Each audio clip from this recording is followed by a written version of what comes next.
नमस्कार, मैं हूं आपके साथ पूजा और आप देख रहे हैं महाराष्ट्र फाइल्स। इस खास शो में हम बात करेंगे महाराष्ट्र की बड़ी खबरों पर, लेकिन सबसे पहले नजर हेडलाइंस पर।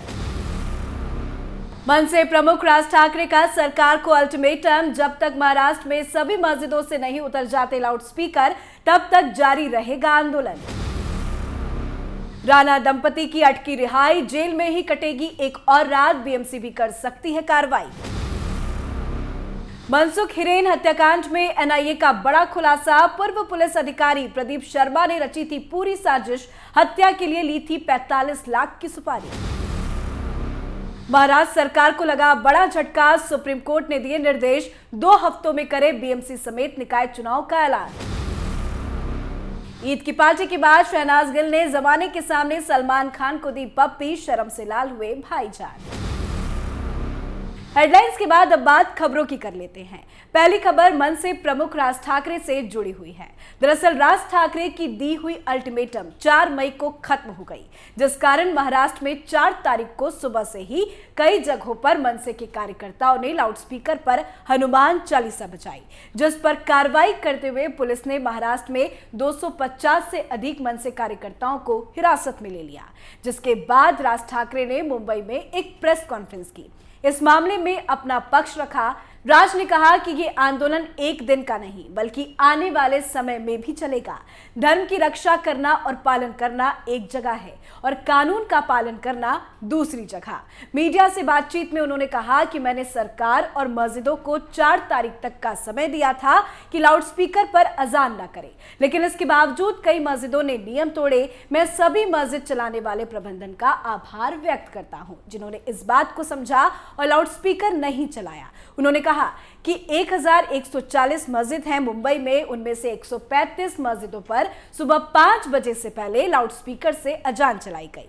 क्या पुलिस उन पर एक्शन लेगी या केवल कार्यकर्ताओं पर ही एक्शन लेगी? ये मुद्दा केवल मेरा नहीं बल्कि सबका है। ये विषय एक दिन का नहीं है। मैं सभी को यही बता रहा हूं, जिन जिन मस्जिदों में ये सब चलेगा मैं वहां हनुमान चालीसा चालू रखूंगा।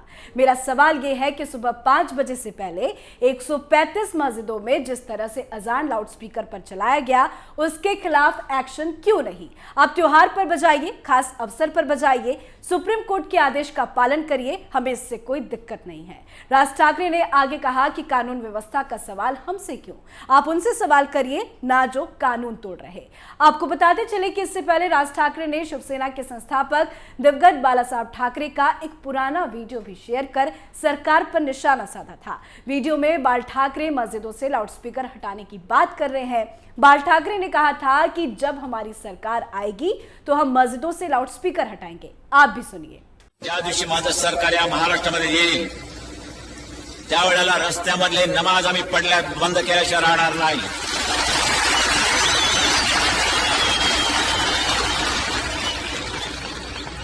कारण धर्म असा असावा लागतो की तो राष्ट्र विकासाच्या आड येता कामा नये, लोकांना त्याचा उपद्रव होता कामा नये। आमच्या हिंदू धर्माचा कुठे जर कोणाला उपद्रव होत असेल त्यांनी मला येऊन सांगावं, आम्ही त्याचा बंदोबस्त करायला तयार आहोत। लाउडस्पीकर मशिदीवरचे खाली येतील, बंद। सीएम उद्धव ठाकरे खुद को बाला साहब का उत्तराधिकारी बताते हैं, लेकिन उनके कार्यों को देखें तो वो बाला साहब के पदचिन्हों से कोसों दूर चलते हैं। बाला साहब अपने धर्म को अपना सब कुछ मानते थे और हिंदुओं का खुलकर समर्थन करते थे, लेकिन उद्धव राज में जो हिंदू धर्म मानेगा उस पर कार्रवाई की तलवार लटक जाएगी। ये हम नहीं कह रहे बल्कि हमारी दूसरी खबर कह रही है। दरअसल अमरावती से निर्दलीय सांसद नवनीत राणा और उनके पति रवि राणा ने मातुश्री के बाहर हनुमान चालीसा का पाठ करने का ऐलान किया। उनके खिलाफ सरकार ने राजद्रोह और देशद्रोह का मुकदमा दर्ज करा दिया। हालांकि करीबन 12 दिन जेल में रहने के बाद कोर्ट ने राणा दंपति को 50-50 हजार के मुचलके पर कुछ शर्तों के साथ जमानत दे दी। जमानत मिलने के बाद भी राणा दंपति की रिहाई नहीं हो पाई है। ऐसे में राणा दंपति को बुधवार की रात भी जेल में ही बितानी होगी, क्योंकि जमानत के कागजात जेल की डाक पेटी में नहीं पहुंच सके। लेकिन इससे भी जब मन नहीं भरा तो उद्धव ठाकरे ने ऐसी चाल चली कि एक मुसीबत से अभी राणा दंपति निकली भी नहीं थी कि वहीं दूसरी मुसीबत उनके दर पर मुंह खोली खड़ी है। अवैध निर्माण के मामले में बीएमसी की टीम राणा दंपति के खार वेस्ट में स्थित उनके आवास पर निरीक्षण के लिए पहुंची। इससे पहले मंगलवार को बीएमसी ने दंपति को नोटिस जारी किया था। आपको बता दें कि रवि राणा का फ्लैट खार इलाके में लवी बिल्डिंग की 8वीं मंजिल पर है। इस फ्लैट में उन्होंने स्वीकृत लेआउट के अलावा कुछ अतिरिक्त बदलाव किए हैं और बालकनी काफी फैली हुई है। इसी पर बीएमसी ने आपत्ति जताई है। बीएमसी के अधिकारी फ्लैट की जांच कर इसकी रिपोर्ट सौंपेंगे। इसके बाद राणा दंपति को एक और नोटिस भेजा जाएगा और फिर आगे की कार्रवाई की जाएगी। एक तरफ जहां उद्धव सरकार दूसरों के लिए मुसीबत खड़ी कर रही है, वहीं नियति उद्धव सरकार के सामने भी परेशानियों का पहाड़ पैदा कर रही है। राणा दंपति को केस में फंसाने में जुटी उद्धव सरकार खुद ही मुसीबतों में फंस गई है। दरअसल उद्योगपति मुकेश अंबानी के घर एंटीलिया के पास से विस्फोटकों से भरी स्कॉर्पियो बरामद होने और स्कॉर्पियो के मालिक मनसुख हिरेन की मौत के मामले में एनआईए ने बड़ा खुलासा किया है। बुधवार को बॉम्बे हाईकोर्ट में दायर एक हलफनामे में एनआईए ने दावा किया कि इस पूरे खेल का मास्टरमाइंड पूर्व एनकाउंटर स्पेशलिस्ट प्रदीप शर्मा था। शर्मा के कहने पर ही सचिन वाजे ने यह साजिश रची और मनसुख को मारकर थाने की खाड़ी में फेंक दिया गया। एनआईए की चार्जशीट के मुताबिक मनसुख एंटीलिया केस का सारा राज जानता था और प्रदीप शर्मा उसे इस केस की सबसे कमजोर कड़ी मानता था, इसलिए उसे रास्ते से हटाने की प्लानिंग की गई थी। शर्मा ने इस मामले में अन्य आरोपियों के साथ पुलिस कमिश्नर कार्यालय की इमारत में कई बैठकें की थी, जहां मनसुख को मारने की साजिश रची गई थी। मनसुख की हत्या के बाद एंटीलिया केस में गिरफ्तार सचिन वाजे ने प्रदीप शर्मा को 45 लाख रुपए दिए थे, जो उससे हिरेन की हत्या करने वाले कुछ लोगों में बांटे थे। शर्मा की जमानत याचिका का विरोध करते हुए एनआईए ने यह भी कहा कि शर्मा निर्दोष नहीं है और आरोप लगाया कि उसने आपराधिक साजिश, हत्या और आतंकी कृत्यों के अपराध किए हैं। एनआईए ने अपने हलफनामे में कहा कि प्रदीप शर्मा एक गैंग का सक्रिय सदस्य था, जिससे एंटीलिया विस्फोटक केस की साजिश रची थी। आपको बता दें कि 25 फरवरी 2021 को मुकेश अंबानी के आवास एंटीलिया के बाहर विस्फोटकों से लदी एक एक्सक्यूवी मिली थी। ये एक्सक्यूवी मनसुख हिरेन की थी, जिसे पिछले साल 5 मार्च 2021 को ठाणे के पास एक छोटी नदी में मृत पाया गया था। इस खुलासे के बाद सरकार की मुश्किलें बढ़ गई हैं, क्योंकि 2019 के चुनाव में प्रदीप शर्मा ने शिवसेना ज्वाइन कर ली थी और सरकार बनने के बाद बिधड़ले से अपराधों को अंजाम दिया था। और सचिन वाजे वही शख्स है जिसे ईडी ने अनिल देशमुख के इशारों पर रेस्टोरेंट और बारों से वसूली के मामले में गिरफ्तार किया था। यानी ये कहना गलत नहीं होगा कि ये सब कुछ सरकार के इशारे पर ही हुआ था। एक तरफ जहां नियति उद्धव सरकार के पापों का चट्टा खोल रही है, तो वहीं दूसरी तरफ सुप्रीम कोर्ट से भी उद्धव सरकार को एक बड़ा झटका लगा है।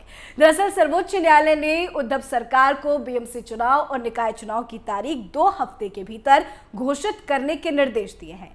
आपको बता दें कि महाराष्ट्र सरकार ने ओबीसी आरक्षण को मंजूरी मिलने के बाद चुनाव कराने की बात कही थी, लेकिन सुप्रीम कोर्ट ने राज्य सरकार की इस बहस को खारिज कर दिया। इसके साथ ही सर्वोच्च न्यायालय ने आदेश की वैधानिकता पर बाद में सुनवाई की बात कही।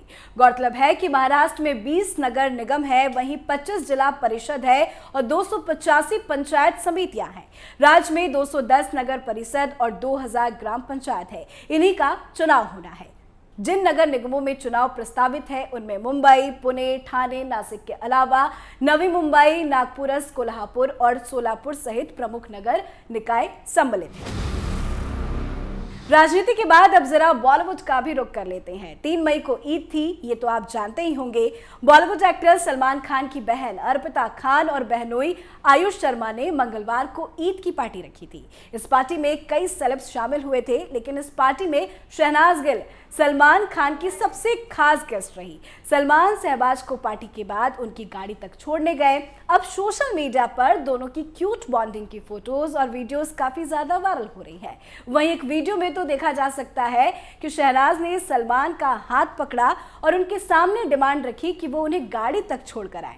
वीडियो में सलमान शहनाज से कहते हैं, जाओ पंजाब की कटरीना कैफ। तभी शहनाज सलमान का हाथ खींचती है और कहती है, छोड़कर आओ मुझे। ये देख वहां खड़े लोग भी मुस्कुरा देते हैं। फिर सलमान उन्हें कार तक छोड़ने गए, जहां शहनाज ने बहुत ही प्यार से उनके गालों पर हाथ फेरा। उसके बाद शहनाज पेपराजी से कहने लगी, आपको पता है सलमान सर मुझे छोड़कर आने लगे हैं। फिर शहनाज गाड़ी में बैठती है, मगर बैठने से पहले वो सलमान का गाल छूकर बार बार गले लगाकर किस करके बाय करती है। तो ये थी महाराष्ट्र से जुड़ी 5 बड़ी खबरें महाराष्ट्र फाइल शो में। आज के लिए बस इतना ही। कल हम आपसे कुछ और नई खबरों के साथ मुलाकात करेंगे। तब तक के लिए देखते रहिए कैपिटल टीवी। नमस्कार।